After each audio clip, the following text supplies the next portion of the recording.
আসসালামু আলাইকুম এভরিওয়ান, পদ্মাডালে সবাইকে স্বাগতম। দেশ ও দেশের বাইরে যে যেখান থেকে আমার ভিডিও দেখছেন, আশা করি সবাই ভালো আছেন। আলহামদুলিল্লাহ আমরাও ভালো আছি। ভিডিওটা সকাল থেকে শুরু করেছি। সকালে হল রুম ক্লিন করে নিচ্ছিলাম। সোফা সবগুলা ধুলাবালি জমে আছে বৃষ্টির কারণে, না কোনো কাজও করতে ইচ্ছে করতেছে না, আলসেমি লাগে। ঘুম থেকে উঠতে উঠতে দেখা যায় অনেক লেট হয়ে যায় সবার। প্রচুর বৃষ্টি হচ্ছে চট্টগ্রামে প্রায় 1 সপ্তাহ ধরে।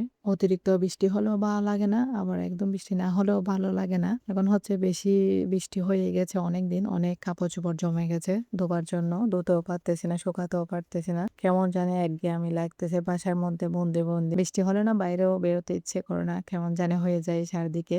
কথা বলতে বলতে না আমি হল রুমটা গুছিয়ে নিয়েছি সোফা, তো সেই সাথে কার্পেটটাও লাগিয়ে দিচ্ছিলাম, বাচ্চারা যেহেতু বসবে। এই ফুলের টপটা না আমার মেয়ে বানিয়েছিল, ফুলগুলা মাশাআল্লাহ, সবাই মাশাআল্লাহ বলবেন, ওর জন্য দোয়া করবেন। ও এই ফুলগুলা বিভিন্ন কালারের আইটেমে বানাতে পারে, টপের মধ্যে রাখলে না অনেক সুন্দর দেখা যায়। আমার ছোট ছেলে ওগুলা নিয়ে টানাটানি করতেছিল। সেটা সোফাগুলো ভালো করে ঝেড়ে পরিষ্কার করে নিয়েছিলাম কাপড় চোপড় দিয়ে। এখন সম্পূর্ণ হল রুম একদম গুছিয়ে রেখে দিয়েছি। আসলে না বাসা বলেন, ঘর বলেন, সবকিছু যখন গোছানো থাকে তখন অনেক সুন্দর লাগে দেখতে। পরিপাটি থাকলে মনেও শান্তি লাগে। তারপর সিনারিটাও লাগিয়ে দিচ্ছিলাম রুমের মধ্যে। এটা আমার বিয়ের সময় গিফট পড়েছিল, তো এখন একটু ধুলাবালি পড়া ছিল, এগুলা মুছে পরিষ্কার করে দেওয়ালের সাথে লাগিয়ে দিচ্ছি। আস্তে আস্তে রুম গুলাও গুছিয়ে নিচ্ছে একটা একটা।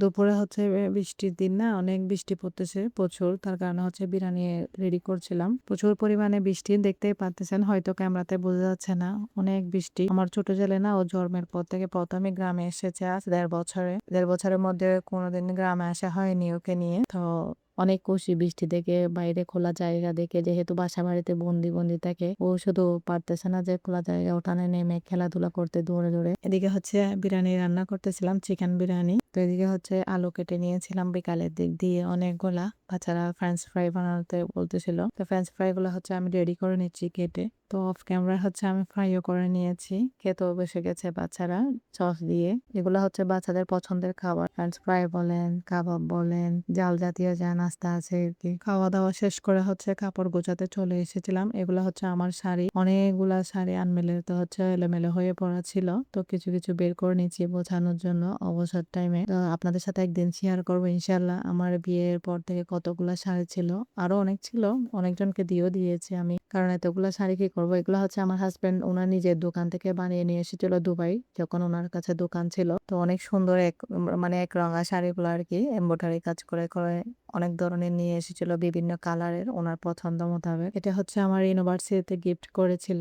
এই শাড়িটা উনি নিজের পছন্দ মতো বানিয়ে এনেছে আমার জন্য। আসলে অনেকগুলা, সবগুলা শাড়ি না সুন্দর অনেক, যায় না হয়তো আপনাদের পছন্দ হতেও পারে। তো শাড়িগুলা এখন বাস করে করে একটা একটা রেখে দিচ্ছিলাম, পুরানো স্মৃতি তাজা করতেছে আর কি। দেখে দেখে একটা কখন পরেছিলাম, কোথায় পরেছিলাম এ আর কি। তখনকার শাড়িগুলো আসলে এখনো অনেক চলে। আসলে শাড়ি তখন কিনা হতো, এখন তো প্রায় 8-9 বছর ধরে শাড়ি কিনাও হয় না বললেই চলে।